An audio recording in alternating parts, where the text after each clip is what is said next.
জিহাদিদের প্রশ্রয়কারী মমতা ব্যানার্জি তোমায় জানাই ধিক ধিক ধিক্কার। আরে পুলিশ তুমি উর্দি ছাড়ো, আরে পুলিশ তুমি উর্দি ছাড়ো, আরে পুলিশ তুমি উর্দি ছাড়ো। বন্ধুরা, বেলেডাঙ্গা সম্পর্কে আমরা সবাই অবগত এবং সেই বেলেডাঙ্গা যাওয়ার পথেই সেখান থেকে প্রায় 70 কিলোমিটার দূরেই রাজ্য সভাপতি সুকান্ত মজুমদারকে আটক করা হলো এবং আটক করলেন পশ্চিমবঙ্গের পুলিশ। এবং এই ঘটনার পরিপ্রেক্ষিতে সুকান্ত মজুমদার কি বললেন আমরা শুনে নেব। আরে জিহাদিদের দলদাস পুলিশ তোমায় জানাই ধিক ধিক ধিক্কার। নিজের গাড়ি রক্ষা করতে না পারা ডিএম মুর্শিদাবাদ তোমায় জানাই ধিক ধিক ধিক্কার। নিজের गाड़ी रक्षा करते ना पारा हमें रोका। हमने पुलिस को बोला था कि हम बेलडंगा जाएंगे और बेलडंगा में जाकर वहाँ पे भारत सेवा संघ जो है वहाँ हिंदू मिलन मंदिर वहाँ पे जाके वहाँ के महाराज से मिलके फिर वापस चले आएंगे। पुलिस हमें वो नहीं अलाउ कर रही। उसके साथ साथ जब हमने पुलिस को बोला कि ठीक है हम बेलडंगा नहीं जाएंगे, आप हमें एस्कॉर्ट करके डीएम ऑफिस और एसपी ऑफिस तक ले जाओ। हम डीएम और एसपी से बात करेंगे। यहाँ पे जो पुलिस ऑफिसर बैठे हुए हैं, जो एडिशनल एसपी है, वो हमें बोल रहे हैं कि सेंट्रल मिनिस्टर को बोल रहे हैं कि you take the appointment from the police SP. DM के से आप अपॉइंटमेंट लोगे। सेंट्रल मिनिस्टर एक डीएम से ये लेगा अपॉइंटमेंट लेगा, उससे 5 गुना सीनियर ऑफिसर मेरे अंडर काम करता है, मेरे सेक्रेटरी के रूप में। इसको तो इनको तो हायरार्की मालूम नहीं कौन किसके ऊपर है। और जिस तरीके के काम में पुलिस कर रही है, ममता बनर्जी की इशारे पे कर रही है, और ममता बनर्जी की पुलिस पूरी तरीके से बांग्लादेश की जिहादियों के खप्पर में पड़ चुका है। बांग्लादेश का इंस्ट्रक्शन जो आ रहा है, ममता बनर्जी वही पुलिस के द्वारा यहाँ पे इम्प्लीमेंट कर रहा है। और बंगाल के हिंदुओं को मेरा आह्वान है कि आप इसको देखिए और अपनी भविष्य को इस यहाँ से पहचानेंगे क्या भविष्य होने वाला है अगर ममता बनर्जी की सरकार नहीं। पुलिस अगर आपको यहाँ पे नहीं जाने देगी क्या करेंगे? हम बैठे रहेंगे यहाँ पे और क्या?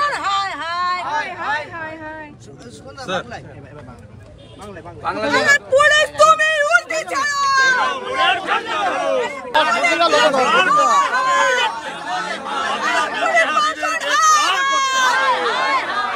पुलिस तुम्हें उल्टी चलो, पुलिस तुम्हें उल्टी चलो, पुलिस तुम्हें उल्टी चलो। भाई छोटी चढ़ा पुलिस तुम्हारी जाना धिक धिक धिक्कार। छोटी चढ़ा पुलिस तुम्हारी जाना धिक धिक धिक्कार। भाई जिहादीদের গ্রেফতার করতে হবে।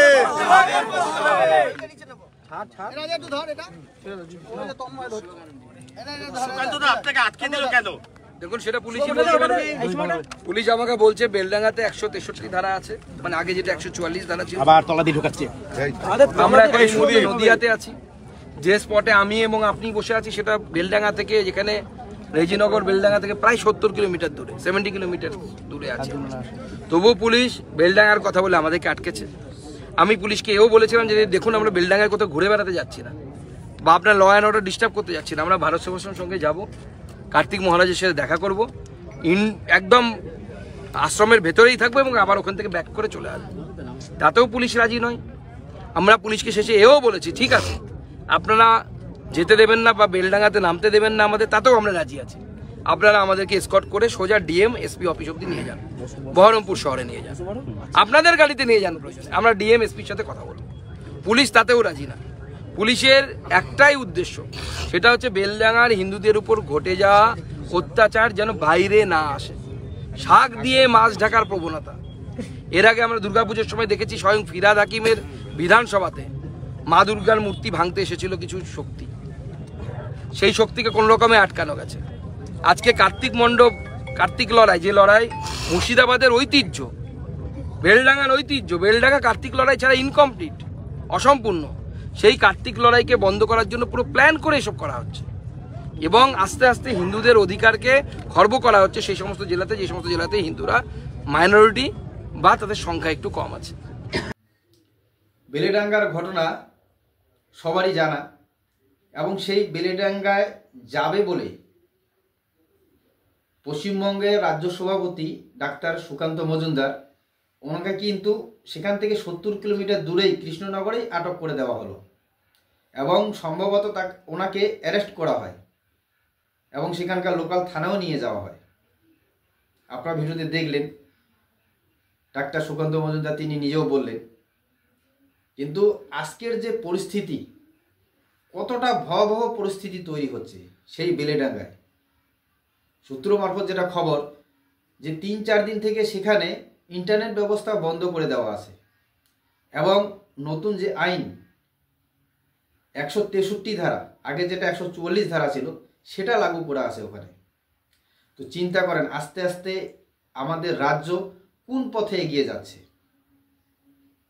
কোথায় কোথায় লোক উত্তেজিত হচ্ছে, কোথায় কোথায় দুই সম্প্রদায়ের মধ্যে ঝগড়া হচ্ছে। কেন? আমাদের রাজ্যের প্রশাসন কি এগুলো আটকাতে ব্যর্থ? আগে আমরা অন্য জায়গায় দেখতাম, মণিপুরের মতো জায়গায়, কাশ্মীরের মতো জায়গায়, যেখানে ইন্টারনেট ব্যবস্থা বন্ধ। কিন্তু এখন আমাদের রাজ্যেই খুব একটা বেশি দূরে না, বেলেডাঙ্গায় 4 দিন থেকে ইন্টারনেট ব্যবস্থা বন্ধ। তাহলে ভাবুন আমরা বর্তমান কোন পরিস্থিতিতে বসবাস করছি। ডাক্তার সুকান্ত মজুমদারকে আটকানোর জন্য বিশাল পুলিশ বাহিনীর ব্যবস্থা করা হলো।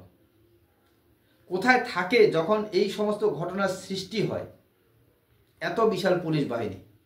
রাজ্য সরকার এবং এই পুলিশ বাহিনী বা পুলিশ প্রশাসন থেকে যদি তৎপরতার সাথে এই সমস্ত ব্যাপারে আটকানোর জন্য উদ্যোগ নেওয়া হয়, তাহলে এত বড় ঘটনার সৃষ্টি কি করে হতে পারে, যেখানে বিরোধীদের আটকাতে এত পুলিশের ব্যবস্থা হয়? আমরা প্রতিনিয়ত দেখে আসছি। তো কাজেই বন্ধুরা, আপনারা সবাই সজাগ এবং সচেতন, এবং এই সমস্ত ঘটনা নিয়ে এখন মোটামুটি সবারই নজরে আসতেছে, কারণ ডিজিটাল মিডিয়া কোথাও থেমে নেই। এই সমস্ত খবর এখন বড় কোনো টিভির পর্দায় দেখা যাচ্ছে না, শুধু সোশ্যাল মিডিয়ায় দেখা যাচ্ছে। তো কাজেই আপনারা আপনাদের ব্যক্তিগত মত কমেন্টে অবশ্যই জানাবেন। জয় হিন্দ, জয় বাংলা।